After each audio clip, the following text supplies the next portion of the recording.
Okay, so it's Johnson versus Hunt.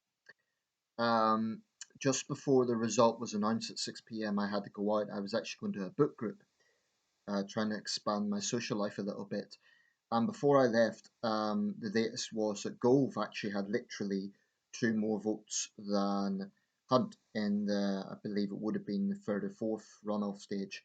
Um, so I thought, okay, it's going to be Gove versus Johnson. At the end of the book group meeting, one of the members there gave the update and he said that it's Hunt and Johnson.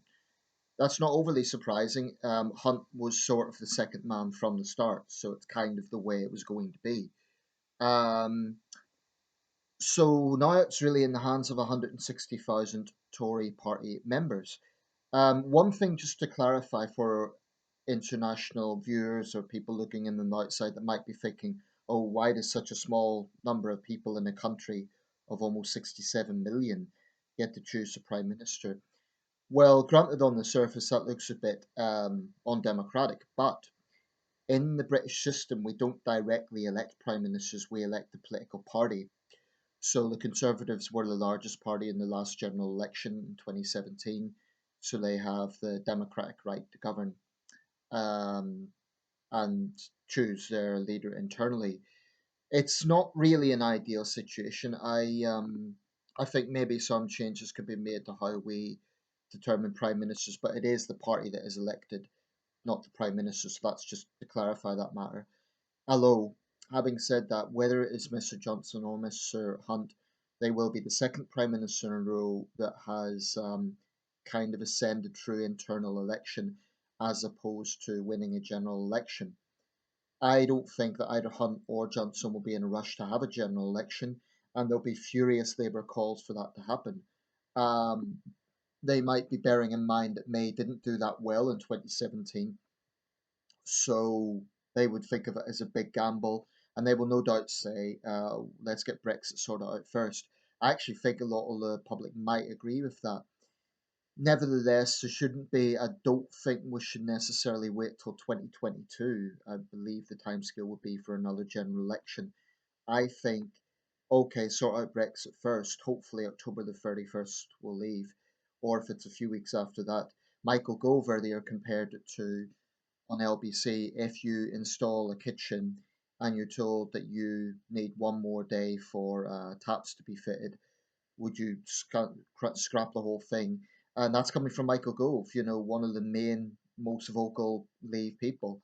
But other people are saying they wouldn't pay the bill if it was a job half done. So, this issue of the leaving date is extremely important. Some say that Rory Stewart was eliminated from the race because he was too honest. People didn't want to hear the honest truth that it cannot be done on October the 31st. Honestly, I don't know.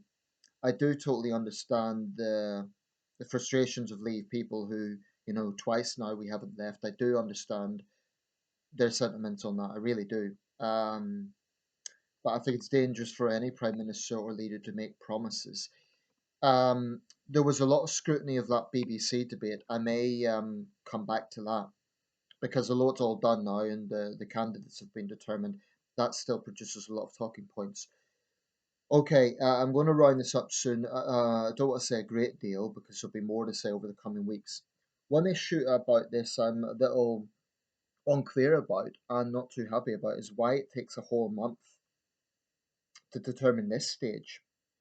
I do think it is important that Tory members, you know, think carefully whether they go for Johnson or Hunt, and if they're um, pre-favoured to vote for Hunt, they should consider Johnson, and vice versa. They need to give both candidates a chance. Really weigh it up carefully.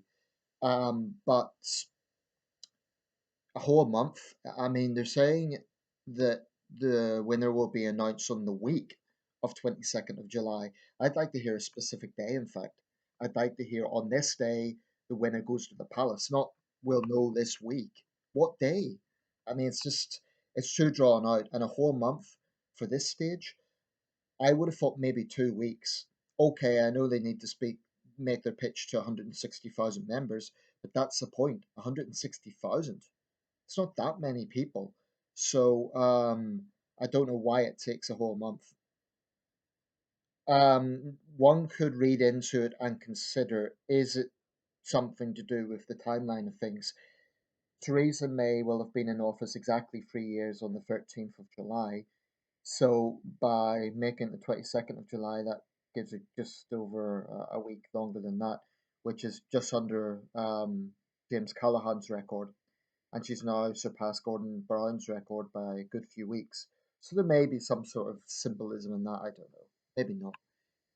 I mean, I don't know why they've chosen that date. It just seems too long to me.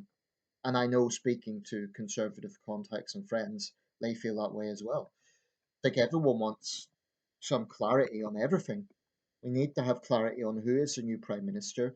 And then there's the issue of the European Parliament itself will be going into a recess, as I understand.